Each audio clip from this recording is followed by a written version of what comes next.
Ka'ab bin Malik. Jadi sahabat Nabi yang bernama Ka'ab bin Malik, salah satu sahabat Nabi yang ahli syair. Beliau menceritakan tentang ketidakikutan beliau bersama Nabi di peperangan Tabuk. Peperangan Tabuk itu peperangan terakhir yang dihadiri oleh Nabi Muhammad SAW di tahun 9 Hijriyah. Waktu itu lagi musim Al-Jadid, lagi musim panas. Kalau lagi musim panas, mereka itu yang punya kebun kurma itu paling lemak di kebun. Kalau kurmanya lagi berbuah itu, ada angin berteduh, lemak, musim panas. Ada panggilan jihad dari Nabi. Nah, ini jangan, kenapa sahabat itu punya makom yang tinggi, tidak bisa disamakan dengan siapapun. Kata Nabi, ada yang berinfak satu gunung Uhud, itu tidak sama dengan infak segenggam tangan dari sahabat Nabi Muhammad. Kalau mujahadah mereka itu luar biasa. Lagi musim panas, lemak-lemaknya lagi enak di kebun, berteduh, ada panggilan jihad dari Nabi. Dan Nabi itu setiap manggil, ngundang sahabat untuk ikut jihad, tidak pernah nyebutkan tujuannya kemana. Strategi Nabi. Kecuali ini.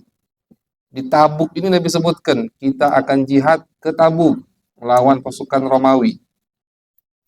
Kenapa Nabi kasih tahu? Biar persiapan sahabat itu betul-betul mantap. Karena jauh. Dan yang dihadapi Romawi. Jadi cuma satu peperangan Nabi nyebutkan, kita akan ke Tabuk. Siap-siaplah kalian. Siap-siap. Bahkan ada yang tidak mampu untuk ikut jihad, datang ke Nabi menangis. Kata Nabi, aku tidak punya modal. Disitulah Nabi open donasi. Jadi Nabi pernah open donasi. Kapan? Di peperangan Tabuk. Nabi buka di masjid, kata Nabi, ayo, siapa yang mau sedekah, silahkan untuk peperangan Tabuk. Ada yang datang dengan sekian, Sayyidina Umar datang, kata Nabi, wahai Umar, apa yang kau tinggalkan untuk keluargamu? Setengah hartaku ya Rasulullah. Datang Abu Bakar Siddiq, apa yang kau tinggalkan untuk keluargamu? Allah dan Rasulnya. Ada hati apa-apa, udah habis kalau ini aku bawa. Diterima lah Nabi. Itu pun Sayyidina Utsman bin Affan, waktu itu beliau baru masuk Baru masuk onta, ribuan onta, membawa makanan pokok. Dagangan Utsman bin Affan. Utsman bin Affan itu kalau istilah sekarang kontainer sekarang ini mungkin. Itu kalau datang ke Madinah, semadinah rame nyinggung itu. Termasuk sahabat yang kaya. Dan kalau barang dagangannya masuk, itu rame jadi hiburan orang Madinah. Deret ontoh. Bawa apa? Bawa gandum, bawa minyak, sampai Nabi waktu itu juga ikut lihat. Ikut lihat di luar kota Madinah, sampingnya Utsman. Kata Sayyidina Utsman tahu ini Nabi nak perang Tabuk. Ya Rasulullah, semua yang kau lihat itu untuk.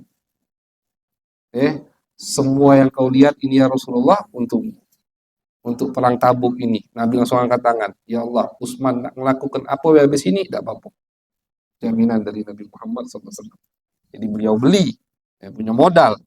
Beliau beli doa Nabi itu dengan harta yang beliau dapatkan dari Allah Subhanahu wa Ta'ala. Ini memang peperangan yang berat dan itu lagi musim panas. Nabi butuh banyak dana, makanya Nabi open donasi. Nabi ajak, ayo siapa yang mau berinfak, siapa yang mau ikut andil. Hasil tingkat cerita, ada beberapa sahabat yang tidak bisa ikut karena tidak punya modal tadi. Perang itu kan mereka tuh modal dewek, bukan dari negara. Zaman Nabi itu makanya setelah peperangan baru dapat rampasan perang. Yang ikut perang dengan kuda itu dapat 3 saham. Artinya yang punya perlengkapan yang sempurna dengan kuda itu dapat 3 saham. Yang ikut perang dengan tidak pakai kuda, jalan kaki dapat 1 saham. Jadi memang modal sahabat dulu perang bukan dari daulah, bukan dari negara, tapi dari mereka sendiri. Nanti setelah selesai perang, ada rampasan perang, baru dibagi sama Nabi Muhammad SAW. Yang tidak punya modal, tidak ikut perang. Datang ke Nabi, menangis, diceritakan sama Allah di Al-Quran. Ada yang nangis datang ke Nabi. Ingin ikut peperangan Tabuk. Nabi mengatakan, la ajidu ma'ahmidukum. Aku tidak punya apa-apa, kata Nabi. Sudah tidak bisa ikut. Akhirnya Sayyidina Utsman, ya Rasulullah, 5 orang. Disebutkan dari Yaman. Temannya Abu Musa al-Asy'ari, ya Rasulullah 5 orang itu aku yang modali. Itu sih Utsman, luar biasa. Walhasil, Ka'ab ini dia ngomong, aku nih wong yang kaya, punya. Aku ngomong, santailah. Makanya kata ulama, kalau amal baik jangan diundur-undur. Akhirnya ujung-ujungnya tidak tegawi, gitu. Apa kalau kita punya amal baik, cepat segerakan. Kaget beh. Nah mulai madrasah minggu depan beh, gitu. Akhirnya Ramadan ibu, tidak mulai-mulai. Ini sahabat juga begitu. Namanya sahabat kan manusia. Kata dia, aku gampang, kuda aku ada, pedang ada, gandum ada, kurma ada. Istilahnya ada sahabat lain. Butuh beberapa waktu untuk persiapan. Aku tinggal jalan, udah santai. Akhirnya beliau santai di kebunnya. Santai. Aku tahu Nabi udah keluar. Nabi udah keluar dari kota Madinah. Mulai. Agak beh. Susul bege Nabi tinggal. Kan begitu. Terus tidak taunya kata beliau sampai berhari-hari. Nah, itu karena taswif. Oke, taswif, mundur-mundur dalam amal baik itu tidak dianjurkan. Amal baik itu harus dicepatkan, disegerakan karena kita tidak tahu waktu, begitu. Ini sahabat Ka'ab gitu, asalnya beliau mau ikut. Cuman santai di kebunnya, tahu-tahu Nabi lah keluar. Betul dah, agak belah. Nunggu sore misalkan, atau nunggu pagi. Pagi, agak sakit perut. Nunggu malam deh. Malam, akhirnya jauh Nabi. Tidak bisa lagi nyusul. Mulai situ aku gelisah. Karena beliau ini hatinya bersih. Sahabat yang tulus cinta kepada Nabi, gelisah. Tambah buat aku gelisah, kata beliau, buat aku porik, romsing. Ketika aku keluar dari rumah ke pasar, keliling-keliling, yang ada di Madinah ini cuma 2 kelompok. Yang pertama orang tua, renta, yang tidak bisa memang ikut perang, anak-anak kecil, betina. Yang kedua munafik. Nah, kau kata dia. Aku bukan munafik, aku juga bukan orang tua. Jadi semua pemuda Madinah yang bisa bawa pedang ikut Nabi. Ribuan waktu itu jumlah yang bersama Nabi Muhammad. Yang buat aku pening lagi, kata dia, pas aku keluar ke pasar, lihat orang tua atau budak kecil atau munafik. Ya Allah, kata dia. Sudah. Waktu begitu cepat jalan. Tahu-tahu udah kabar Nabi mau pulang. Nabi itu kalau mau pulang ke Madinah, misalkan masuk Madinahnya malam, Nabi berkemah dulu. Nabi tidak pernah masuk kota Madinah di waktu malam. Dan itu termasuk adab Nabi Muhammad. Dan Nabi nganjurkan kita, kalau mau datang ke rumah, jangan ngejut-ngejut. Makanya Nabi selalu melarang sahabat, kalau kalian dari perjalanan jauh, jangan masuk ke rumah kalian di waktu malam. Tidur masjid dulu. Kenapa alasannya? Alasannya biar istri di rumah, bini di rumah yang tadi compang-camping, ya rapi-rapi lah dikit. Jadi Nabi tidak pernah masuk Madinah di waktu malam. Misalkan 5 kilo lagi Madinah, Nabi kemah dulu. Ini jam 1 malam misalkan, jam 11 malam Nabi kemah. Sampai setelah subuh, baru Nabi jalan. Masuk Madinah di waktu pagi. Cuman kabarnya udah sampai ke Madinah. Begitu, ada utusan bahwasanya Nabi sudah dekat masuk kota Madinah. Cuman sekarang kan kita bisa ada HP. Nggak usah lah itu. Baru betul lah ditanya kapan balik. Kan begitu. Jadi sekarang gampang lah untuk menunjuk tahu tuh. Beda. Jadi kalau dulu dilarang sama Nabi untuk pulang ke rumah di waktu malam. Ngagetkan bininya itu tidak dianjurkan. Takut nanti bininya tidak siap, laki tadi ngelihat keadaan yang ada di istrinya yang dia tidak sukai. Gitu. Makanya disunnahkan nama Nabi kalau datang ke rumah dari perjalanan jauh, itu di waktu pagi hari. Tapi tentunya di zaman sekarang ada HP semua, ya dapat nak kemana juga gitu sekarang malam hari. Kan begitu. Walhasil akhir Nabi masuk pagi. Mulai Ka'ab bingung. Kata Ka'ab, demi Allah, kalau aku mau ngarang-ngarang omongan, aku pinter. Penyair. Yang namanya penyair itu paling pinter bolak-balik kata. Aslinya coklat, dia bisa ubah ini warna putih. Karena dia pinter bolak-balik kata. Kata, demi Allah, kalau aku nak bohong depan Nabi, aku bisa. Nabi tidak bakal marah sama aku. Cuman Allah tahu. Itu urusannya. Allah tahu. Aku bohong belum lama keluar, turun ayat, mendustakan apa yang aku katakan. Bingung, akhirnya sudahlah. Tidak ada jalan keluar, kecuali apa? Jujur kepada Nabi Muhammad SAW. Datang ke Nabi. Ini ulama ini yang antri ke Nabi. Siapa? Munafik galau. Beralasan, ngapu dak melau. Ngapu dak melau. Dan kata Ka'ab, sahabat-sahabat cerita, di selama perjalanan Nabi tidak bertanya tentang Ka'ab sampai di Tabuk. Ketika Nabi sampai Tabuk, baru Nabi, ma fa'ala Ka'ab, mana Ka'ab kok tidak kelihatan. Itu cuman ucapan Nabi Muhammad SAW. Datang Ka'ab. Ma bika ya Ka'ab. Ta'al, kata Nabi. Tabassamal mughdab, jadi disebutkan. Atau mughdib. Nabi senyum, senyum tapi senyum marah. Nah, ini senyum lain, senyum marah. Ta'al, sini kata Nabi. Nabi, kenapa? Ini kan jihad bersama Nabi. Jihad Nabi itu bahkan firar, lari dari jihad itu dosa besar. Apalagi tidak mikut jihad. Kenapa? Apa kata Ka'ab? Wallahi ya Rasulullah, ma biya min udhur. Demi Allah ya Rasulullah, aku tidak punya uzur. Taswib tadi cuman. Aku mundur, akhirnya aku ketinggalan ya Rasulullah. Kata Nabi, ya sudah, kalau begitu tunggu hukumanmu dari Allah. Aduh, ini hukumannya berat. Hukumannya dari Allah. Pas Ka'ab keluar, 2 orang baru keluar juga. Setelah Ka'ab jalan, 2 orang keluar lagi. Ada satu sahabat nama Hilal dan Murrah, sama kasusnya. Kasusnya sama, tidak kati uzur, tidak ikut perang bersama Nabi Muhammad SAW.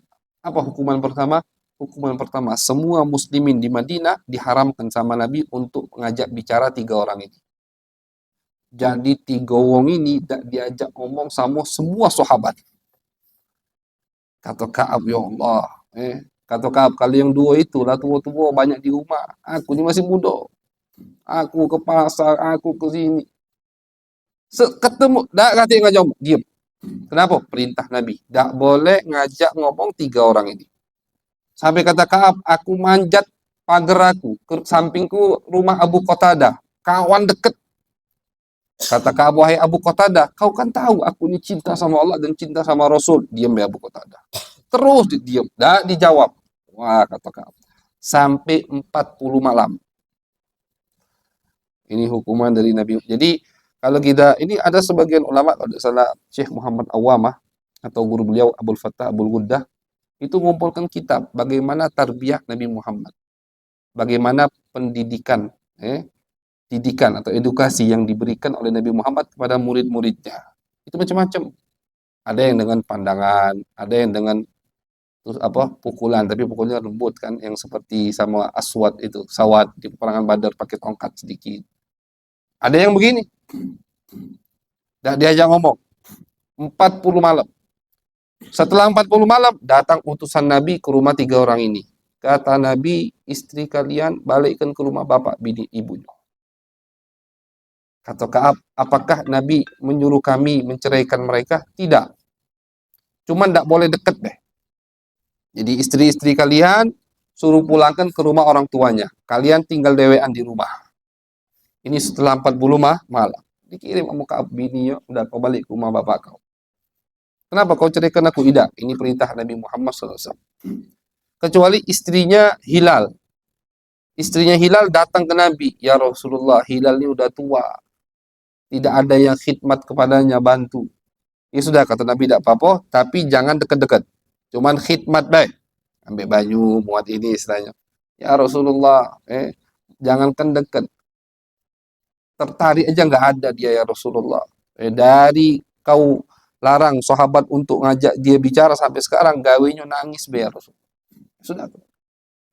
Di malam ke-40 sudah Ka'ab tidur dewean, makan dewean, di rumah dewean. Keluar ke rumah juga seperti sendirian. Karena semua muslimin tidak balik tidak ngadep ke Ka'ab kan. Tapi Ka'ab ini karena beliau masih muda, jadi beliau tetap sholat di masjid. Sampai beliau ceritakan, ini kan hadis riwayat beliau. Kata beliau, aku ketika sholat belakang Nabi, aku jenguk, pas aku mengucapkan salam, Assalamualaikum, Nabi jawab apa tidak? Oh, Nabi jawab masih. Aku noleh Nabi, atau Nabi lagi noleh aku, lengos langsung Nabi. Jadi pas Ka'ab lagi nunduk, Nabi noleh, lihat Ka'ab. Karena beliau ini kan cinta masih, ini kan cuma sekedar didikan. Pas Ka'ab nunduk, Nabi ngeliatin Ka'ab. Pas Ka'ab ngangkat, ngeliatin Nabi, Nabi ngelengos. Gitu. Terus begitu kata Ka'ab. Sampailah. Dan di waktu itu, jadi cerita ini sampai ke Malik, ke Raja Ghassan. Raja Ghassan ini daerah jauh dari Madinah. bukan raja ngikuti Nabi. Cerita ini sampai ke raja itu. Raja itu ngirim surat ke Ka'ab. Kami dengar kau itu dicampakkan sama temanmu atau sama nabimu. Sini beh, tinggal sama kami akan muliakan kau. Ya Allah, ini cobaan kedua, kata Ka'ab. Godaan dari setan untuk meninggalkan Nabi biar tinggal sama Raja Romawi tadi. Dibakar surat itu sama Ka'ab. Beliau cinta Nabi, tulus, bukan munafik. Kalau yang lain tadi yang munafik uzur semua. Oh, ngomong ya Rasulullah, aku lagi sakit kaki, tidak bisa pergi ya Rasulullah. Datang lagi ya Rasulullah, bini aku lagi bunting rusak. Ya, semua diterima sama Nabi. Kecuali 3 ini yang nggak ada uzur dihukum sama Nabi Muhammad SAW. Sampai di malam ke-50. Daqat biyal ard. Si Ka'ab ngomong, dunia ini sempit sudah buat aku. 50 malam. Hukuman dari Nabi Muhammad SAW. Tiba-tiba ada yang teriak di depan rumahku. Absyir ya Ka'ab. Buatmu kabar gembira wahai Ka'ab. Apa kata Ka'ab? Turun sudah taubatmu dari Allah Subhanahu wa Ta'ala. Kata Ka'ab, pada saat itu aku tidak punya harta kecuali baju. Uang tadi kunjuk baju aku ini.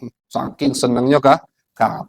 Minjem baju lain, datang ke Nabi Muhammad sallallahu alaihi wasallam. Ketika aku melihat muka Nabi, Nabi senyum. Ka'annahu qit'atu qamar. Nabi senyum seperti potongan bulan. Indah muka Nabi Muhammad sallallahu alaihi wasallam. Kenapa? Karena Nabi senang. Ini sahabat Nabi, 3 murid Nabi Muhammad SAW. Turun taubatnya dari Allah Subhanahu wa Ta'ala. Sampai sekarang kita baca ayatnya. Wa 'ala tsalatsah alladziina khulifu hatta idza dhaqat bihimul ard. Allah sebutkan panjang agak ayatnya. Tsumma taballahu 'alaihim liyatubu. Allah terima taubat mereka. Nangis segala. Kenapa? Yang menerima taubatnya Allah dan melalui wahyu Al-Qur'an mereka ngerasa mulia. As-Salatha, ini di akhir surat Taubah. Di juz 11, akhir surat Taubah ada ayat yang berbunyi wa 'alas salatha, dan kepada 3 orang yang tidak ikut perang bersama Nabi Muhammad, kemudian diberi hukuman sampai mereka merasa dunia ini sempit untuk mereka, akhirnya mereka bertaubat dan taubat mereka diterima oleh Allah Subhanahu wa Ta'ala. Siapa 3 orang ini? Itu yang tidak ikut perang bersama Nabi Muhammad, yang bernama Murarah, Ka'ab dan Hilal. Disingkat Makkah. Biar gampang ngapalkan namanya Makkah. Mimnya apa? Mimnya Murarah. Kafnya Ka'ab. Tadi yang meriwayatkan cerita ini. Haknya apa? Makkah. Haknya Hilal. Ini 3 sahabat yang tidak ikut.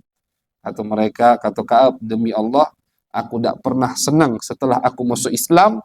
Yang kedua, seperti senangnya aku ketika taubatku diterima sama Allah Subhanahu wa Ta'ala, dan diturunkan ayat suci Al-Quran, dibaca sampai akhir zaman. Langsung Ka'ab depan Nabi, ya Rasulullah, aku berjanji tidak akan pernah bohong lagi ya Rasulullah. Ini kan berkat jujurnya beliau. Ya, berkat jujur, kena hukuman dari Nabi pahit, tapi setelah itu diterima taubatnya oleh Allah Subhanahu wa Ta'ala. Munafik yang tadi tidak dihukum sama Nabi, kasih alasan palsu, belum lama turun ayat mendustakan apa yang mereka katakan. Udah munafik, tidak diakui sama Nabi Muhammad SAW, dan ayat terus dibaca atas kemunafikan mereka sampai hari kiamat. Sedangkan ini yang jujur, makanya Nabi mengatakan inna sidqa yahdi ilal bir. Jujur itu akan mengarahkan kita kepada kebaikan. Walaupun kadang aku pas jual beli jujur-jujur untungnya sedikit, tapi dulu pas aku masih galak bohong, ini banyak untung aku. Dan apa? Pasti akan menuju dan mengarahkan kamu kepada kebaikan kalau kamu jujur. Nah, walaupun sekarang belum, tapi nanti. Ka'ab 50 malam dapat hukuman dari Nabi, berat. Tapi setelah 50 malam dapat ayat langsung dari Allah yang menerima taubat Ka'ab bin Malik, sahabat Nabi besar Muhammad sallallahu alaihi wasallam. Itu hadis tadi yang panjang yang kita baca, yang mudah-mudahan kita mendapatkan keberkahan mereka, sahabat Nabi besar Muhammad SAW, dan diberikan kita semangat mereka, kejujuran mereka. Amin ya rabbal alamin. Sallallahu alaihi wasallam Muhammad wa ala alihi wasallam. Alhamdulillah rabbil alamin.